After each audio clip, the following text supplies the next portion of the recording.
This is a bit of a negative thing to talk about. Somewhat negative, somewhat positive. Ayo, ayo, ayo, ayo, ayo. Fuck Taylor Sheridan. Fuck Taylor Sheridan. If you don't know who Taylor Sheridan is, do your Googles. But if you do know who Taylor Sheridan is, you know why I'm doing it. You know why I'm saying it. I just watched, was it season 2 or 3 of 1923, episode 7? And I am heartbroken. I am heartbroken. I'm frustrated. I am angry. I am pissed off. Why is this show so miserable? Why is 1923 the most depressing TV series in all TV series history? Yes, I understand there's some realism injecting it to make it depressing. It's set in 1923. You'd imagine, you know, with the cowboys and the Indians and the settlers and this and that and the bank robbers and all this malarkey that's happening. You can imagine just staying alive, just making it to age 30, making it to age 50 in that era must have been a miracle. It's a real roll of the dice, right? It's a real miracle back then because it's such a lawless country, America, at that particular time, right? Everything is up for grabs. So everybody's fighting for everything, killing for everything. I get it. But this show is so depressing because there are no like happy endings. The people that you're rooting for, that you're championing, that you're hoping that they kind of figure it out and they can traverse it across the entirety of America and finally meet their fucking spouse and lived happily ever after. They didn't get to the end and they fucking die. Why? It makes no sense. And this is a spoiler alert, obviously, but I'm talking about Alex Dutton. Alex and Spencer Dutton, the story in there, I think was the one shining light in 1923. The one storyline, the one character arc, whatever's going on there, that was somewhat positive, that was somewhat rosy. In and amongst all the dreary stuff of like the abuse, the physical abuse, the mental abuse, the R-wording, the essaying, the harassment, the racism, the bigotry, the violence, right? Like just non-stop in this series. It just makes you think, fucking hell, this is bleak. And then you have this relationship, right? These star-crossed lovers that happen to cross paths with each other in unexpected circumstances. I think they found each other in fucking Africa, if I'm not mistaken. Back then, which must have been fucking crazy. You're in Africa on a safari and you bump into some American guy and you're this highfalutin posh white girl from England. It must have been fucking wild. They fucking fall in love with each other.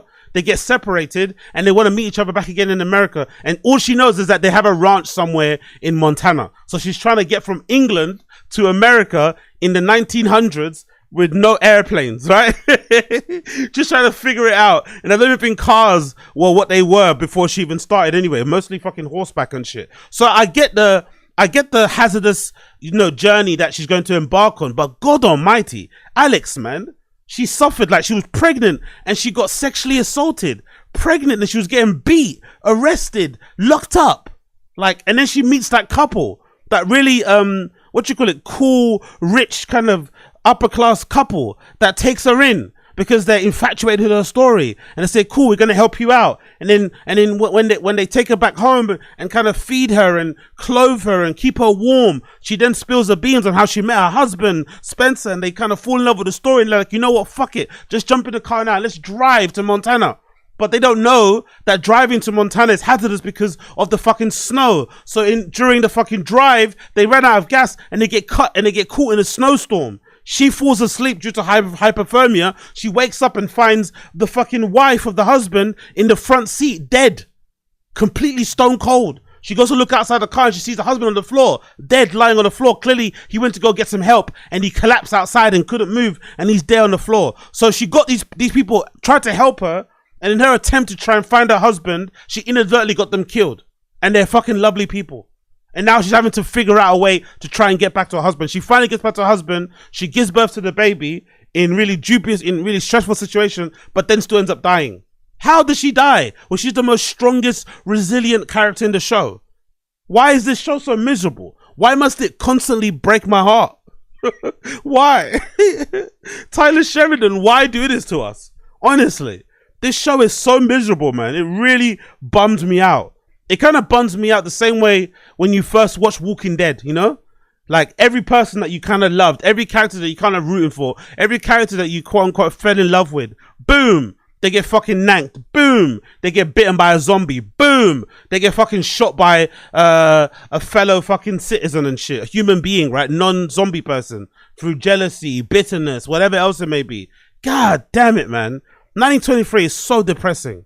It's so utterly depressing, especially the violence against women. It's too much, bro. I know I might sound woke and shit, but it's just too much. It's too much, bro. I can't keep watching this harassment episode in episode out. I get it. I get it. Back then it was tough, but god damn, man.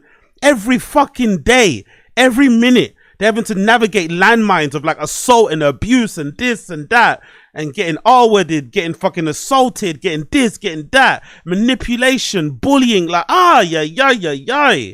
Leave us alone, man. I've had enough, but I can't get enough. I can't get enough. Honestly, man, this show is like, it breaks my heart. Every time I watch it, it breaks my heart. But I do recommend you check it out. 1923. If you're a bit of a if you're a bit of a history buff like I am, you'd love it. If you're a bit of a history buff like I am, you'd love it. Sorry that I just played a video from Fashion Roadman accidentally there. Big up Fashion Roadman. But if you're a history buff, you'll fucking love it. You really will. Because it's, you know, it's not obviously an accurate portrayal of history, but it gives you an idea. It gives you an idea of what it must have been like to live around those times, you know? And it maybe gives you a bit of an appreciation, for the era that we live in now. Things are not perfect, things are not great, but at least we don't have to literally fight tooth and nail, right? For literally everything that we have, you know. There is sometimes some light at the end of the tunnel. So yeah, I don't know, man. I don't know. The show fucking bums me out. The show fucking bums me out. But hey, it is what you can do. It is what you can do.